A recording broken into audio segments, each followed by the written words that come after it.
What up, degenerates? Punter's Edge Combat coming back at you with another boxing breakdown. Shout out to Luke Allen dash 4Q.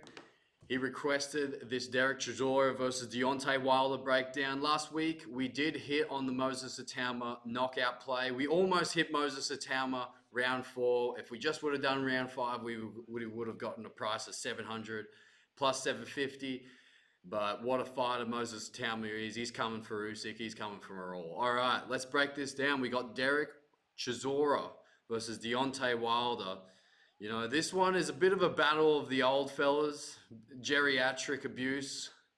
And I'm going to take Derek Chisora to win this one. He's a slight favorite at minus 240. Deontay Wilder is plus 180, slight underdog. So Derek Chisora, he's got a very impressive resume, all right? He's fought all the best. He fought Tyson Fury 3 times, Ajit Kabayel, Usyk, who else? Who's the guy? God, it slips my name right now. Daniel Dubois. I don't know why it took me so long to fucking get that out of my head. Who else? David Hayes as well. So he's fought the best there is in the heavyweight division, but he's never been able to get over the top of the elite guys. But, I mean, he's a bit of a gatekeeper for the up-and-comer, and he's been on a decent run at the moment, despite the fact that he's had so much damage taken throughout his career. You know, he beat Gerald Washington. Joe Joyce is a good win, and Otto Wallen. And he's in pretty decent form for being at the age of 42. All right, he is shorter. He always brings the action. He loves the force, the inside exchanges, but he can get caught on his entries. That's where he usually gets in trouble, is when he does that high pressure entry to get on the inside and cause problems. Okay, but he does pressure very well. He cuts off the ring. He uses his jab to the body very well to step into range, and he loves the lunging left hooks when opponents are moving to their right.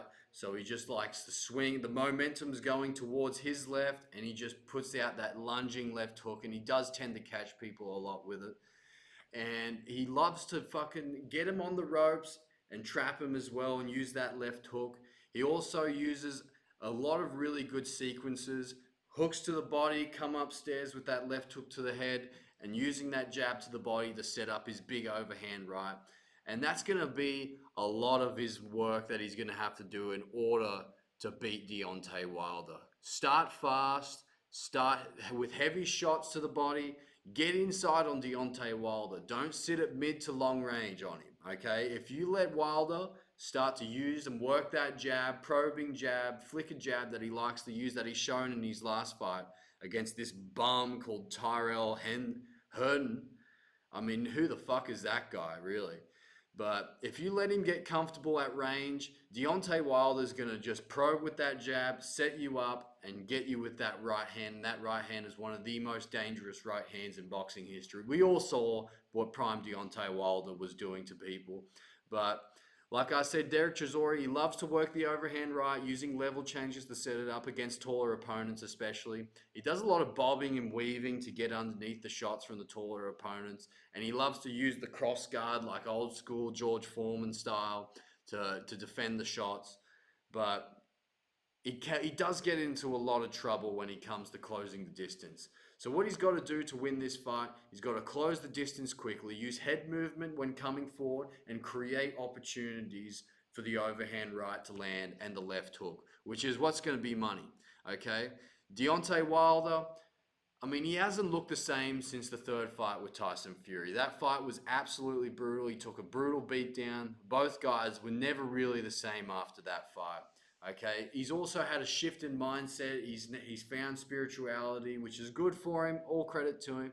But I don't know if that bronze bomber alter ego, the guy with 40 consecutive knockouts, I don't know if that still exists inside of him. Maybe it does, maybe it doesn't. We're going to find out. But his form coming into it is just not good. It's just not. So you had that KO win against Robert Helenius after he got knocked out by Tyson Fury almost 5 years ago. Wow, that's a long time.